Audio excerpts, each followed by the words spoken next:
सर्वे भवन्तु सुखिनः सर्वे सन्तु निरामया सर्वे भद्राणि पश्यन्तु मां कश्चित् दुःखभाग् भवेत्। ओम शांति शांति शांति। गुड मॉर्निंग फ्रेंड्स, मैं एडवोकेट राजीव कुमार आज आपको बताने जा रहा हूं कंप्यूटर की कहानी मेरी जुबानी। आप लोग सोच रहे होंगे कि ये जब ये एडवोकेट है तो ये कैसे कंप्यूटर की कहानी आपको बता पाएंगे। तो मैं आपको बताना चाहूँगा कि मैंने जो LLB की ड्यू से उससे पहले मैंने MBA किया था और उससे भी पहले मैंने degree in engineering computer engineering ली।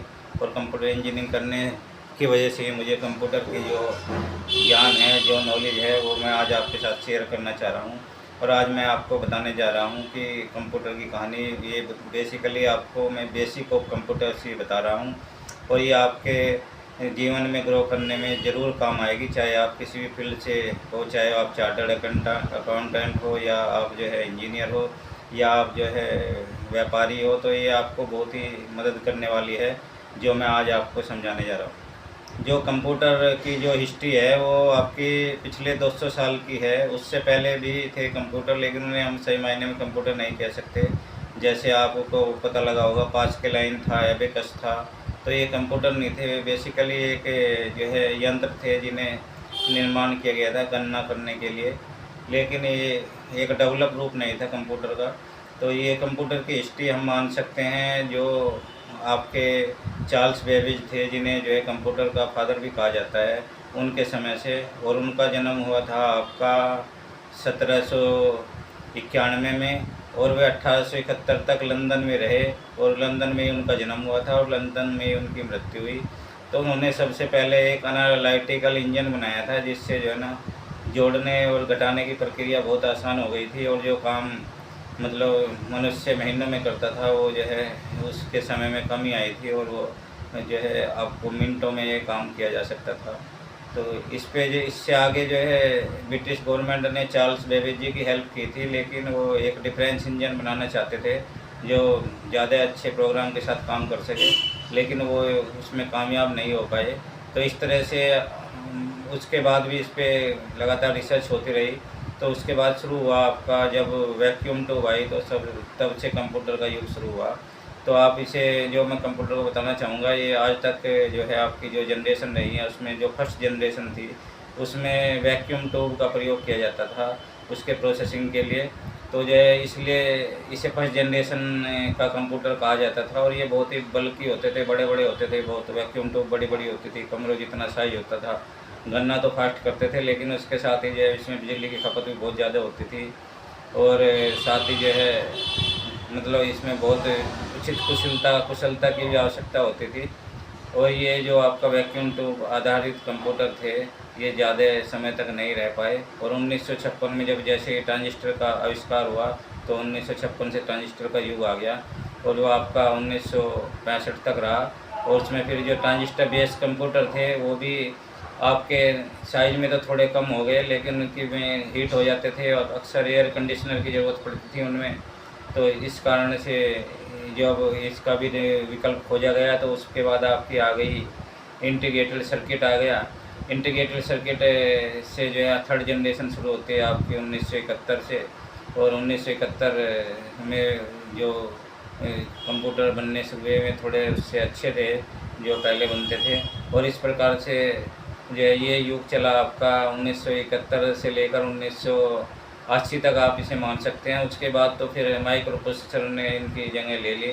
और माइक्रो प्रोसेसर एक ऐसी चिप बन चुका है जो दो तरह से निर्मित किया गया है, एक तो वेरी लार्ज स्केल इंटीग्रेशन और अब जो आज के टाइम में चल रहा है 2020 के बाद वो अल्ट्रा लार्ज स्केल इंटीग्रेशन।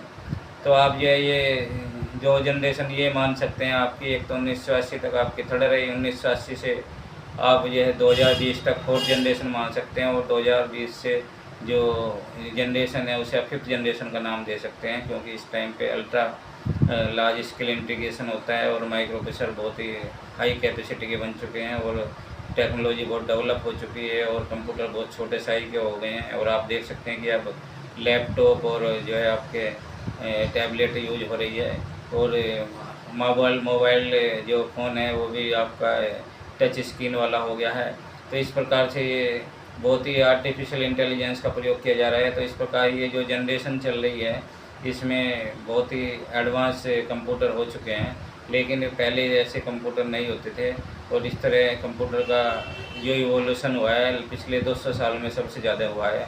और आज की स्थिति ये है कि कंप्यूटर आप जहाँ भी जाएंगे, किसी भी सेक्टर में जाएंगे, चाहे बैंकिंग में जाए, आप लॉ सेक्टर में जाए, या आप जो गवर्नमेंट सेक्टर में जाए, बगैर कंप्यूटर के आप सोच भी नहीं सकते कि जो है आप कुछ काम कर पाएंगे।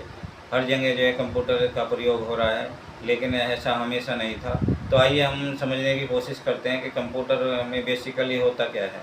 तो कंप्यूटर में बेसिकली क्या है, हार्डवेयर एंड सॉफ्टवेयर तो इसमें होते हैं। अगर इसे हम कहें, ये इसी तरह से है जैसे हमारे मनुष्य का शरीर होता है, उसमें आत्मा होती है और बॉडी होती है और बॉडी पार्ट्स होते हैं। इसी तरह जो आपके जो कंप्यूटर सिस्टम है उसमें हार्डवेयर होते हैं। हार्डवेयर में आपके जो फिजिकल कंपोनेंट्स और कोई कंप्यूटर हैं वो सब आ जाते हैं। जैसे आपकी इनपुट डिवाइसेज आ जाती हैं, आउटपुट डिवाइसेज आ जाती हैं, और आपके जो है मेमोरी डिवाइसेज आ जाती हैं। सब आपके जो है हार्डवेयर में आता है। और जो सॉफ्टवेयर एक तरह से आपका, जैसे हमारे दिमाग, मनुष्य के दिमाग में बुद्धि होती है, तो इसी तरह से सॉफ्टवेयर इसमें कंप्यूटर में प्रोग्राम होते हैं जिनके द्वारा जो है कंप्यूटर रन करता है। और हम ये भी कह सकते हैं जैसे बुद्धि और आत्मा के संयोग से इंसान खुद को चलना फिरना और सारे काम करना सिखाता है। इसी तरह से जो है जो सॉफ्टवेयर है कंप्यूटर का, जो प्रोग्राम्स होते हैं, सेट ऑफ इंस्ट्रक्शंस होती है, उनके द्वारा ही जो हार्डवेयर है उन्हें ऑपरेट किया जाता है और यूजफुल कार्य लिए जा सकते हैं। तो अगर हम कंप्यूटर की परिभाषा की बात करें तो हम कह सकते हैं computer system is an electronic device which accept input as raw data and process it with a set of instructions और programs and get output at desired result. तो जो है इसमें आपने 3 चीज़ देखी होगी कि जो डाटा है वो इनपुट से कंप्यूटर में दिया जाता है, और जो सॉफ्टवेयर है कंप्यूटर के अंदर उसके थ्रू इसे प्रोसेस किया जाता है। प्रोसेस होने के बाद जो डिजायर्ड रिजल्ट है वो आपका आउटपुट डिवाइसेज पर शो होता है और आउटपुट डिवाइस से लिया जा सकता है। तो इस प्रकार से कंप्यूटर को अगर हम कहें तो इसमें 3 यूनिट मान सकते हैं, इनपुट यूनिट और आपका प्रोसेसिंग यूनिट और आपका आउटपुट यूनिट। तो इनपुट यूनिट में जो आपके आते हैं, जैसे आपका ने देखा होगा कीपैड हो गया, और जो है कीबोर्ड हो गया, माउस हो गया, और ये पेन ड्राइव भी आपको इनपुट का काम कर सकती है। इसके अलावा जो मैं बताऊं, जो अर्ली कंप्यूटर थे जैसे फर्स्ट और सेकंड जनरेशन के, उसमें तो पंच कार्ड का यूज किया जाता था इनपुट के लिए, और पंच कार्ड से ये डाटा फीड किया जाता था कंप्यूटर में, और फिर उसे प्रोसेस करने के बाद वो पंच पे जो डिस्प्ले होता था मॉनिटर पे वो आप ले सकते थे। इसके अलावा अगर उसके साथ प्रिंटर अटैच कर दिया जाए तो प्रिंट भी हो जाता था। और ये जो आपको मैं बताऊं कि जो इनपुट डिवाइसेज हैं, कुछ डिवाइस ऐसी हैं जो आउटपुट का भी काम करते हैं। जैसे आपका मॉनिटर है, उसमें आप डालेंगे तो इनपुट है और उस पर आप शो करेंगे तो वो आउटपुट भी है। तो इस तरह से इनपुट आउटपुट डिवाइस का दोनों का भी काम करती है मॉनिटर। और मैं आपको ये बता दूं कि जो बीच में प्रोसेसिंग होती है वो सेंट्रल प्रोसेसिंग यूनिट है, उसमें भी आपके 3 यूनिट होती है। एक आपकी मेमोरी यूनिट है, एक होगी अर्थमेटिक एंड लॉजिकल यूनिट होती है जिसे ALU यूनिट कहते हैं। मेमोरी यूनिट में भी आपको 2 प्रकार की मेमोरी होती है, एक आपकी होती है प्राइमरी मेमोरी, एक होती है सेकेंडरी मेमोरी। प्राइमरी मेमोरी में आपकी ये रैम और रोम आते हैं, और जो सेकेंडरी मेमोरी है वो उसमें आपके हार्ड मेमोरी, जैसे जो है पेन ड्राइव को आप कह सकते हैं, हार्ड डिस्क होती थी, फ्लॉपी होती थी, ये सब जो है आपकी सेकेंडरी मेमोरी थी, जिसमें जो है आपको डाटा बल्क क्वांटिटी में स्टोर किया जाता था। और जबकि आपकी रैम है और जो रोम है, इसमें डाटा आपका बल्क में नहीं स्टोर किया जाता है। जैसे आपको मैं समझाऊं, आजकल पहले बहुत मुश्किल था, जब से ये स्मार्टफोन आए हैं तब से ये चीज़ें समझाना बहुत ही आसान हो जाता है लोगों को और हमारे जो व्यूअर्स हैं उन्हें देखने के लिए। इसमें जैसे आप कोई मोबाइल टच फ़ोन खरीदते हैं तो आपको पता लगेगा 6 GB की आपकी रैम है, और जो है 64 GB या 128 GB या 256 GB की आपकी रोम है। तो इस तरह से आपको आजकल स्मार्टफोन मिलते हैं। तो जो रैम होती है आपकी, रैम बेसिकली जो है आपका ये इंटरमीडिएट काम करती है, या प्रोसेसिंग का काम करती है, और जब प्रोसेस हो जाता है पूरा का पूरा तो उसे रोम में भेज दिया जाता है और वहाँ पे वो स्टोर हो जाता है। इसलिए रोम का साइज़ बड़ा होता है और जो है रैम का साइज़ थोड़ा छोटा होता है। और रैम चूँकि एक एक मीडिएटर का काम करती है, तो इस कारण इसका इसे वैल्यूएबल माना जाता है। और इसकी जो जो टेक्नोलॉजी है वो भी थोड़ी हार्ड होती है। और ये आपने देखा भी होगा कि जो रैम है उसे बनाना थोड़ा आईसीसी से बनती है, और ये थोड़ी जो रैम के आपके कार्ड होते हैं वो आप हार्डवेयर सेक्शन में जब इसकी स्टडी करेंगे तो उससे आप समझ सकते हैं। तो जो रैम का फुल फॉर्म है वो है रैंडम एक्सेस मेमोरी, और रोम का है रीड ओनली मेमोरी। तो इसमें रोम में भी कई मेमोरी आजकल बनने लगी हैं, जैसे प्रोम है erasable programmable read only memory, और आपका प्रोम भी है प्रोग्रामेबल रीड ओनली मेमोरी। तो इस प्रकार से जो है ये आपको मैंने स्मार्टफोन का बताया है। और जो रैम है आपकी वो आपके मेन मेमोरी का काम करती है, जो प्रोसेसिंग का काम करती है। और जो आपका प्रोसेसर है, जो माइक्रो प्रोसेसर है, वो मेन वैल्यू रखता है। और उससे जो अभी हमारी बात हो रही थी, जो 2025 में नरेंद्र मोदी जी ने भी कहा कि हम सेमीकंडक्टर चिप बना लेंगे, इसमें हमें जो माइक्रो प्रोसेसर है ये आजकल तो जो वेरी लार्ज स्केल इंटीग्रेशन और अल्ट्रा लार्ज स्केल इंटीग्रेशन वाले आ रहे हैं माइक्रो प्रोसेसर, उनकी बात की थी। तो ये चिप जो है बहुत जल्दी भारत में बनने वाली है, और फिर उसी पर आधारित हमारे कंप्यूटर पूरे देश में भी चलेंगे और विदेशों में भी एक्सपोर्ट किए जाएंगे। तो मैं आपको बताऊं कि जो कंप्यूटर है ये जो आपकी सिंपल लैंग्वेज है जो मैं आपको समझा रहा हूँ, इसे नहीं समझता है। कंप्यूटर जो काम करता है वो करता है आपका बाइनरी लैंग्वेज पर, और बाइनरी में केवल 2 डिजिट होती हैं, 0 एंड 1। और ये क्योंकि इसमें सारे इलेक्ट्रिकल सर्किट होता है अंदर हार्डवेयर में, तो उसमें आपको सर्किट भी 2 ही चीज़ समझता है, या तो करंट ऑन समझेगा या करंट ऑफ समझेगा। तो उसी तरह से हम जो है इसे इंटीग्रेटेड करते हैं, और ये ऑन ऑफ की भाषा में ही हम अपनी चीज़ों को, डिजिटल चीज़ों को कंप्यूटर को समझाने की कोशिश करते हैं। और इसके लिए बहुत सारे पहले जो होता था फर्स्ट जनरेशन में मशीन लैंग्वेज में प्रोग्राम लिखे जाते थे और उसके थ्रू ही कंप्यूटर को चलाया जाता था। फिर सेकंड जनरेशन में असेंबली लैंग्वेज में जो एक सांकेतिक भाषा थी, निमोनिक भाषा थी, उसमें प्रोग्राम लिखे जाने लगे और उसके थ्रू कंप्यूटर को चलाया जाता था, प्रोसेस किया जाता था। लेकिन ये इसके बाद आपका उसमें भी एक असेंबलर की ज़रूरत पड़ती थी, और असेंबलर भी एक प्रोग्राम होता था जो आपको असेंबली लैंग्वेज को मशीन लैंग्वेज में बदलता था। इसी प्रकार से फिर नेक्स्ट जब इसमें भी एडवांसमेंट आई तो आपके कंपाइलर और इंटरप्रेटर आ गए। कंपाइलर जो बेसिकली होता है एक लैंग्वेज, हाई लेवल लैंग्वेज होती है जिसे जो है आदमी समझ लेता है आसानी से, तो उससे जो है मशीन लेवल लैंग्वेज में सीधा कंपाइल कर देता है। तो इसलिए इसे कंपाइलर प्रोग्राम बोलते हैं। और ये सब प्रोग्राम हैं तो कंपाइलर, जैसे फोर्टान का अलग कंपाइलर है, C++ का कंपाइलर अलग है। तो इस तरह से अलग अलग लैंग्वेज के अलग अलग कंपाइलर होते हैं। जबकि इंटरप्रेटर भी ये करता तो काम वही है, हाई लेवल लैंग्वेज को मशीन लैंग्वेज में बदलता है, लेकिन ये सेंटेंस बाय सेंटेंस बदलता है, या इसे कह सकते हैं कि स्टेटमेंट बाय स्टेटमेंट ये इंटरप्रिटेशन करता है। इसलिए जो है इंटरप्रेटर जो प्रोग्राम है वो ज़्यादा समय लेता है, क्योंकि वो इंटरप्रेट करेगा और साथ ही उसे एग्जीक्यूट कर देगा।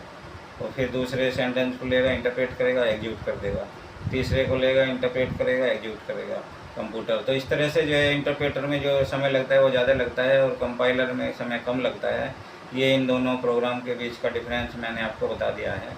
तो इस प्रकार से जो कंप्यूटर एक ऐसा सिस्टम है जो इतना ही इंटीग्रेटेड है जितना मनुष्य के अंदर आप अगर अंदर की साइंस की कोई डॉक्यूमेंट्री देखें और उसमें देखें कि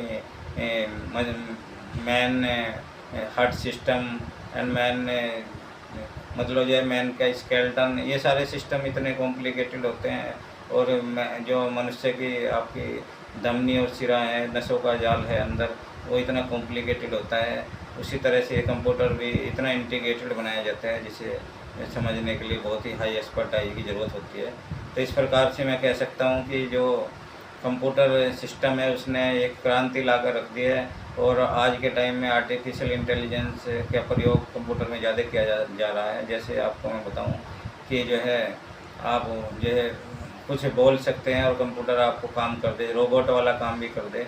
जैसे आप वॉइस स्मार्टफोन में कई बार बोल देते हैं कोई सॉन्ग, तो सॉन्ग आपके सामने प्रस्तुत हो जाता है। तो ये इस तरह से आर्टिफिशियल इंटेलिजेंस थोड़ा सा कंप्यूटर में दिया गया है। लेकिन ये मशीन क्यों जो है मानव द्वारा बनाई गई है, इसे बिल्कुल मानव का डुप्लीकेट तो नहीं कहा जा सकता है, लेकिन इसने बहुत सारी चीज़ें मानव की जो है कॉपी करने की कोशिश की है, क्योंकि मानव में नेचुरल इंटेलिजेंस होता है और कंप्यूटर में हम मानव द्वारा इंटेलिजेंस डाला जाता है, इसलिए उसे आर्टिफिशियल इंटेलिजेंस कहते हैं। तो ये मानव के इंटेलिजेंस और आपके कंप्यूटर का इंटेलिजेंस का फ़र्क है, लेकिन फिर भी इस तरह मानव की जो सोच शक्ति है उसके अनुसार ये बहुत बहुत बड़े बड़े चमत्कार कंप्यूटर के थ्रू हम देख सकते हैं। तो अब मैं आपको थोड़ा सा बताऊं कि ये कंप्यूटर भी कई प्रकार के होते हैं। अगर इसके साइज़ के अनुसार देखा जाए तो ये आपके शुरू से ही थे, मेन फ्रेम कंप्यूटर आया सबसे पहले, फिर मिनी कंप्यूटर हुआ, फिर आपका जो है ये माइक्रो कंप्यूटर हुआ, फिर आपका जो है ये सुपर कंप्यूटर हुआ। ये साइज़ के हिसाब से थे, माइक्रो फ्रेम बहुत बड़े कंप्यूटर थे, मिनी उससे छोटे हुए, माइक्रो हमारा पर्सनल कंप्यूटर हो गया, और सुपर कंप्यूटर एक बहुत बड़ा कंप्यूटर है जिसका प्रयोग साइंटिफिक इन्वेस्टिगेशन और आपके न्यूक्लियर एक्टिविटीज़ एंड आपकी स्काई एक्टिविटीज़, मतलब जो मंगल ग्रह खगोलीय कार्य हैं उसके लिए इनका किया जाता है प्रयोग सुपर कंप्यूटर्स का, क्योंकि ये जो हाई स्पीड आपकी डिवाइसेस है और ये जो है एक तरह का स्मार्ट कंप्यूटर, आप स्मार्ट से भी स्मार्टेस्ट कंप्यूटर इनको कह सकते हैं। तो ये मैंने आपको प्रकार बताया। इसके अलावा जो कंप्यूटर होते हैं अगर फंक्शन के हिसाब से देखे जाएँ तो वे आपके और एनालॉग कंप्यूटर, डिजिटल कंप्यूटर और hybrid computer. Analog computer basically क्या है, कैलकुलेटर का अपग्रेडेड रूप है। जैसे जो है एनालॉग में आप को कोई डिस्क्रीट डाटा है, टेम्परेचर मेजर करना है, तो वो जो कंप्यूटर है उसे बेसिकली जो है ये एनालॉग कंप्यूटर ही कह देते हैं। जैसे मोटरसाइकिल में आप किलोमीटर जो नोट करता है एनालॉग डिवाइस, उसे भी एनालॉग कंप्यूटर ही कहा जाता है। और जो डिजिटल कंप्यूटर है वो आपका प्रोग्राम से रन होता है, और ये जो प्रोग्राम होते हैं इन्हें ऑपरेटिंग सिस्टम कहा जाता है। जैसे आपके अर्ली ऑपरेटिंग सिस्टम थे, जैसे डोस था, फिर उसके बाद आपका विंडो आया, और उसके बाद जो एंड्रॉयड फ़ोन है उसमें Android version, Android operating system है। तो इन ऑपरेटिंग सिस्टम से जो है बहुत सारी एप्लीकेशन को रन किया जाता है, और यूज़र एप्लीकेशन के थ्रू कंप्यूटर से कम्युनिकेट करता है।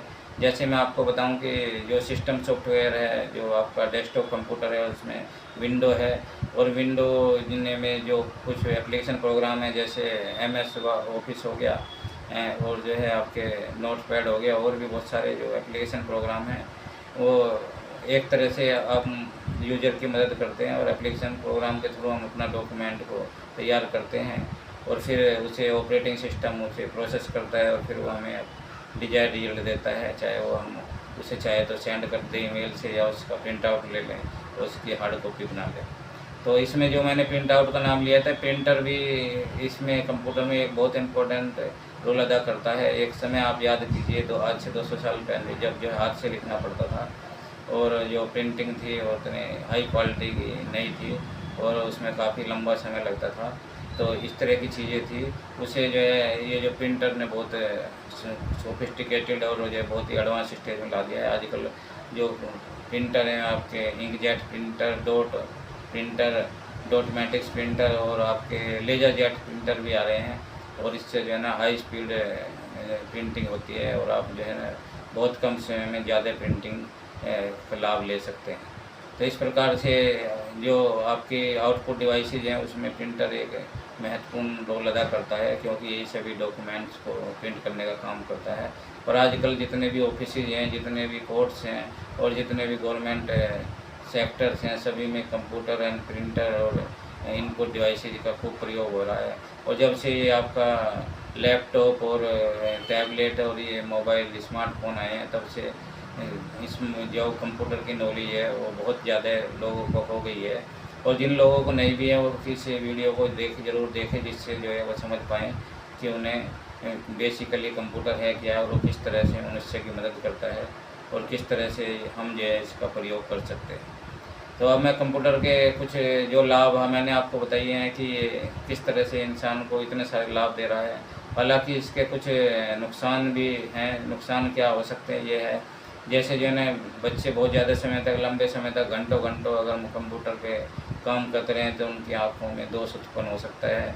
और इसके अलावा जो है ना कंप्यूटर ने कुछ ऐसी चीज़ें पैदा की हैं जैसे ऑनलाइन गेमिंग, उसमें लोग बाग अपने पैसे जुए में हार रहे हैं और अपना को नुकसान पहुंचा रहे हैं। इसके अलावा जो है अपना कंडक्ट को भी बैड कंडक्ट कर रहे हैं, क्योंकि जो है कुछ ही चीज़ें आप थोड़ा सा क्लिक करो और आपको सामने वो डिस्प्ले हो जाती है, तो कुछ लोग जो है उससे अपने आदतें ख़राब कर सकते हैं। तो आप जो है इस चीज़ का आपको ध्यान रखना है कि ये आपके लिए एक पॉजिटिव का काम भी कर सकता है कंप्यूटर, एक नेगेटिव का भी काम कर सकता है। ये आपके एक अच्छे दोस्त का काम भी कर सकता है और इसे आप अपना शत्रु भी बना सकते हैं। तो इसलिए आप जो है कंप्यूटर का प्रयोग सकारात्मक कार्यों के लिए, कानूनी कार्यों के लिए करें तो ये बहुत ही अच्छा है। अगर आप ऐसा नहीं करेंगे तो आपको इसका नुकसान होना ही होना है। और मैं अपने साथी सभी विद्यार्थियों से, अपने साथियों से यही कहना चाहूँगा कि आप कंप्यूटर को यूज करते हुए इसका प्रयोग अपना आप को अपडेट रखने में करें, न कि अपना आप को डिग्रेड करने में और मोरली रॉन्ग करने में करें। और कंप्यूटर के लिए हम थैंकफुल हैं कि उसने हमारे जीवन को इतना आसान किया है। और आज की डेट में हम कंप्यूटर के बगैर जीवन को सोचना भी बहुत मुश्किल है। खासकर जो है जो सरकारी योजनाएं हैं उन्हें कंप्यूटर के थ्रू इतनी तीव्रता से संपादित किया जाता है कि लोगों की बहुत सारी चिंताएं दूर हो जाती हैं और इंसान का जीवन बेहतर हुआ है। वैसे भी कहा जाता है ये इंजीनियरिंग का ही प्रोडक्ट है कंप्यूटर। इंजीनियरिंग के बारे में कहा जाता है engineering is the art of utilising great sources of nature for benefit, convenient and survival of mankind. तो हमें इस कंप्यूटर ने जो है जो इंसान के बेनिफिट के लिए, उसकी सुविधाओं के लिए, उसके सर्वाइवल के लिए एक बहुत ही महत्वपूर्ण भूमिका अदा की है। तो इसलिए हम सभी कंप्यूटर के बहुत बहुत थैंकफुल हैं। और इसी उम्मीद के साथ कि ये छोटा सा जो मेरा वीडियो है आप सबको मदद करेगा, मैं आज के टॉपिक को एंड करना चाहूँगा। Thank you very much for remaining with me, and please see this video and also share this video to your well wishers and your relatives so that they can also upgrade their knowledge about computer. Thank you very much. Okay.